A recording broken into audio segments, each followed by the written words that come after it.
सोमवारी सायंकाळी 5:30 वाजता तळोजा जेलमधून आरोपी अक्षयला घेऊन ठाण्याकडे निघालो। व्हॅनमध्ये संजय शिंदे, निलेश मोरे, अभिजित मोरे, हरीश तावडे हे पोलीस अधिकारी होते। संजय शिंदे ड्रायव्हर शेजारी तर निलेश मोरेंसोबत 2 पोलीस आरोपीच्या शेजारी होते। अक्षय शिंदे शिबिगाळ करत असल्याचं निलेश मोरेंनी संजय शिंदेंना फोन करून सांगितलं। निलेश मोरेंच्या फोन नंतर संजय शिंदे स्वतः अक्षयच्या समोर बसले। अक्षय शिंदे मला जाऊ द्या असं म्हणत शिबिगाळ करत होता। मुंब्रा बायपास रोडवर पोलीस व्हॅन आल्यावर मोरेंकडील पिस्तूल अक्षय खेचू लागला। यावेळी निलेश मोरे आणि अक्षय शिंदेंमध्ये झटापट झाली।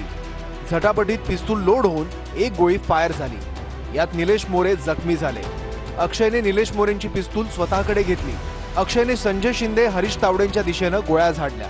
सुदैवाने अक्षयने झाडलेल्या गोळ्या पोलिसांना लागल्या नाहीत। संजय शिंदेंनी प्रसंगावधान राखून स्वरक्षणासाठी एक गोळी अक्षयवर झाडली। गोळी लागल्याने अक्षय शिंदे जखमी झाला। नंतर त्याच्याकडील पिस्तूल घेतली।